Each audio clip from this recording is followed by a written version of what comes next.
So guys, पिछली video में हमने देखा था कि फूड टेक्नोलॉजी कैसे कैसे काम करती है और फूड टेक्नोलॉजी का क्या क्या सिलेबस एक स्टूडेंट को पढ़ना होता है when he is in BTech college. और आज की वीडियो में हम जानेंगे what are the opportunities after BTech.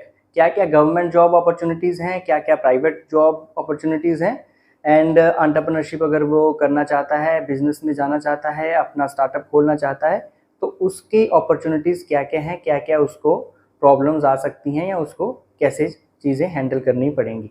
तो बने रहिए इस वीडियो में, देखते हैं सारे points.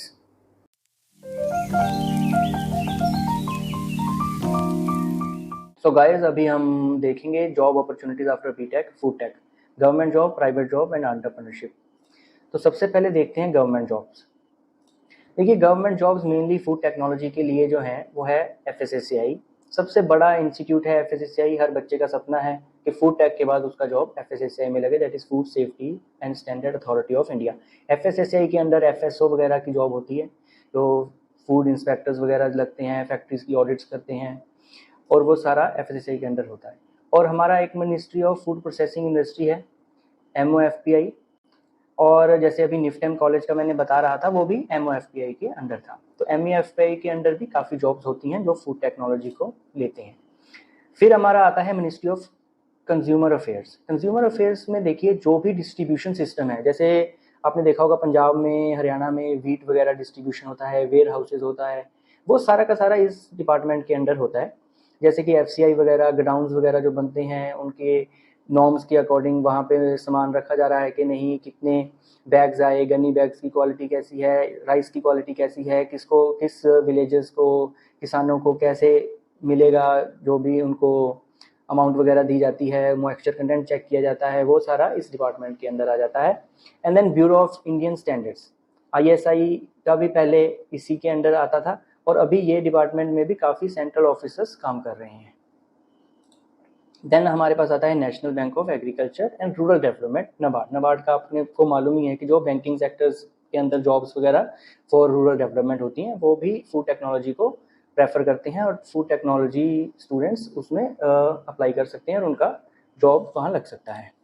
Then government jobs. Government jobs का मीन्स है कि जितने भी गवर्नमेंट बैंक्स हैं उसके अंदर भी हमारा फूड टेक के जो स्टूडेंट्स हैं वो अप्लाई कर सकते हैं। एज ए बैंक PO भी अप्लाई कर सकते हैं, जो बैंक PO की जॉब्स निकलती हैं। प्लस एग्रीकल्चर ऑफिसर्स का एक अलग से होता है, जिनको लोन वगैरह देना होता है, वो एग्रीकल्चर स्टूडेंट्स अप्लाई करते हैं, उसमें भी फूड टेक के बच्चे अप्लाई कर सकते हैं। सो हमारे पास काफ़ी सारी जॉब अपॉर्चुनिटीज़ निकल के आती हैं फूड के रिलेटेड, जैसे FSSAI, MOFPI, consumer affairs, public distribution, FCI, BIS, NABARD and government banks जो भी हैं, चाहे SBI हो, PNB हो, और कई तो कोऑपरेटिव बैंक्स वगैरह होते हैं, उनमें भी फूड टेक का काफ़ी अच्छा रोल होता है। तो अभी हम आगे बढ़ते हैं। तो ये देखिए, जैसे अभी मैंने ये बनाया है कि प्राइवेट जॉब्स का कैसे सिनेरियो होता है। तो हमें पहले समझना पड़ेगा कि एक जॉब जब लगेगी तो वो प्राइवेट सेक्टर जो कंपनी है वो आपसे क्या करवाना चाहती है, क्यों करवाना चाहती है, what is the job role ना, फिर ही आप समझ पाओगे कि एक इंडस्ट्री के अंदर क्या चीज़ वो चाहते हैं। तो सपोज हमारे पास एक प्रोडक्ट है, हमारे एक कंपनी है जिसने कोई प्रोडक्ट लॉन्च करना है। वो मे बी आपका चॉकलेट हो सकता है, ड्रिंक्स हो सकती हैं, सॉसेज, बिस्किट्स, मैगी टाइप कुछ भी हो सकता है। तो वो एक प्रोडक्ट है, ठीक है। उस प्रोडक्ट को पहले तो R&D किया जाएगा।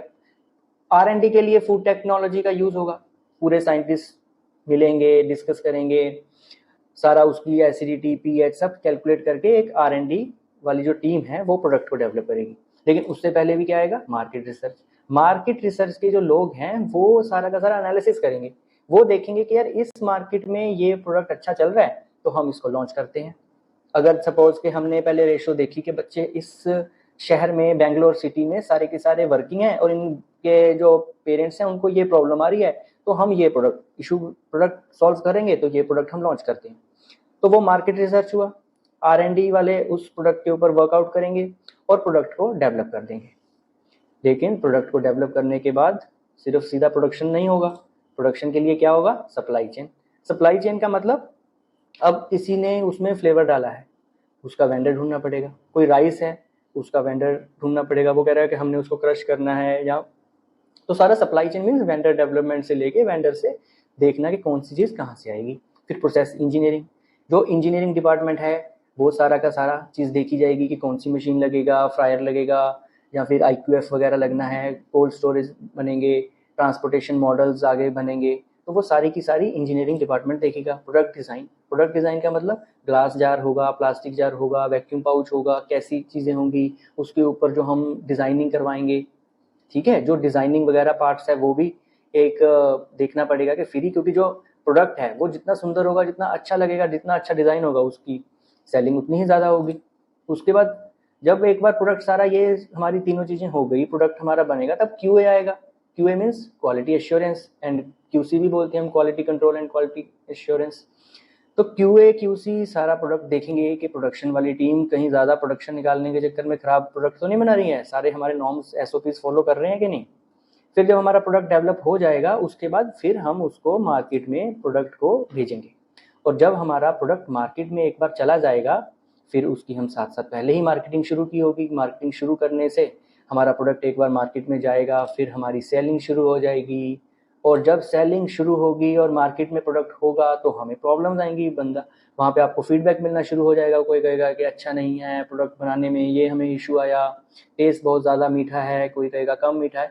सो आप फिर उसको एनालिसिस करके फिर सारा का सारा प्रॉब्लम देख के कि सर ये हमें इशू आ रहा है मार्केट से, फिर R&D के पास चीज़ चली जाएगी, और once it will go to the R&D, they will rediscover everything, they will change everything, और फिर वही प्रोडक्ट बनेगा। कुछ ना कुछ अगर एक्स्ट्रा प्रोडक्ट उन्होंने बोला है कि इसकी जगह ये वाला स्टार्च नहीं, हम ये वाला स्टार्च यूज़ करेंगे, तो ये क्वालिटी अच्छी रहेगी।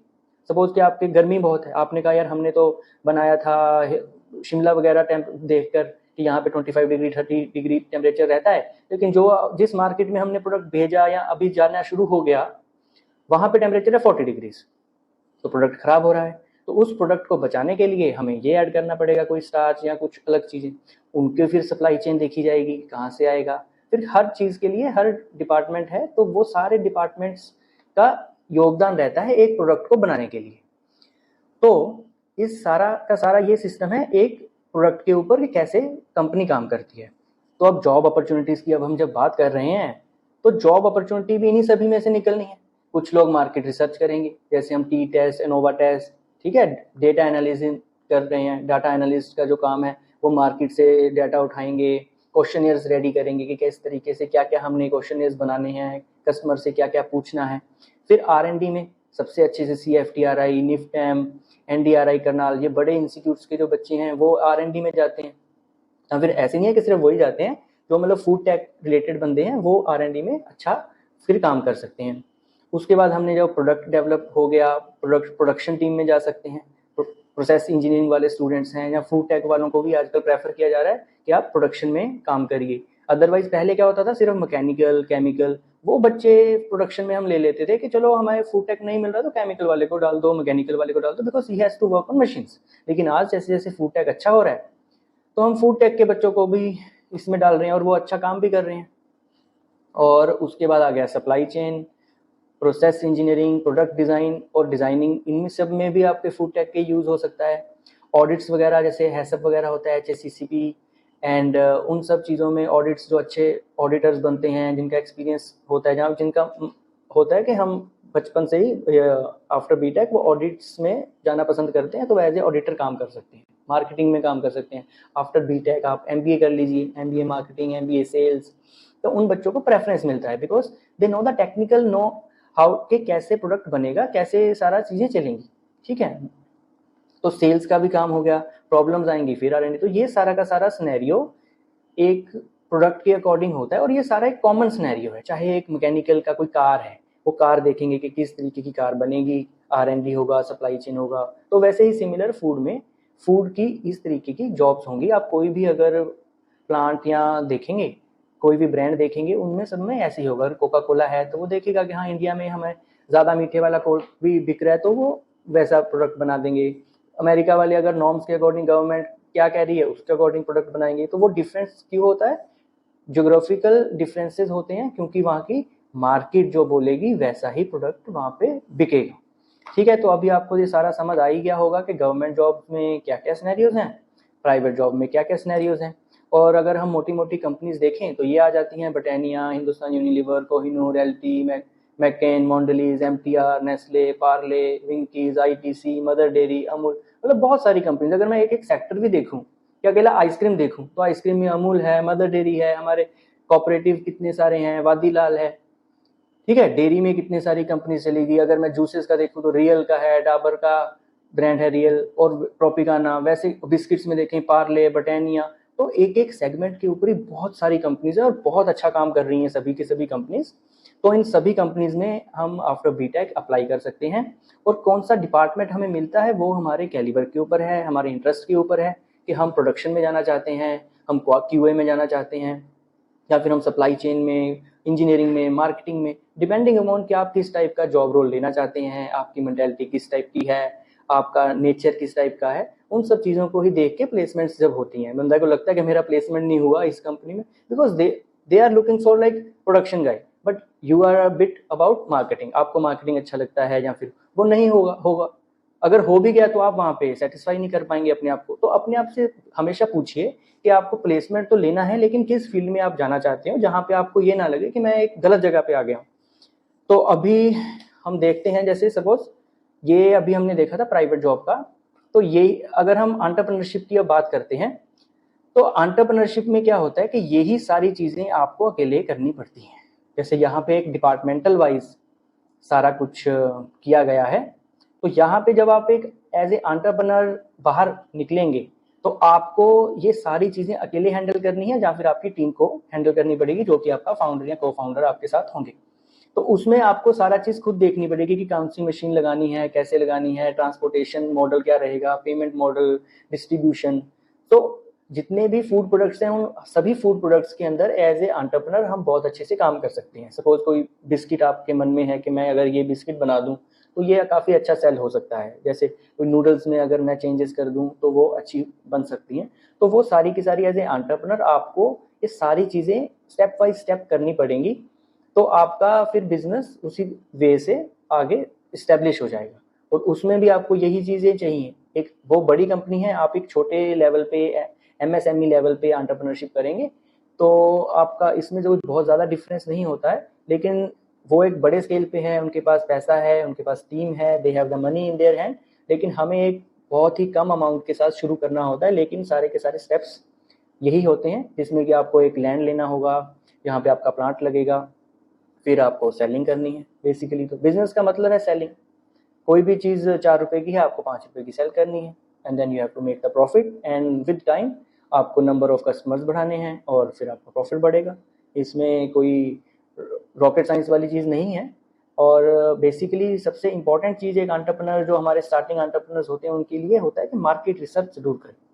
कि जब आपको मार्केट का थोड़ा पता होगा कि मैं क्या बना रहा हूँ और क्या बिकने वाला है और क्या लोग वो लेना चाहते भी हैं या नहीं। ये नहीं कि मैंने बिस्किट बना दिया बहुत ही अच्छा है तो ये लोग लेंगे, नहीं, ऐसा नहीं है।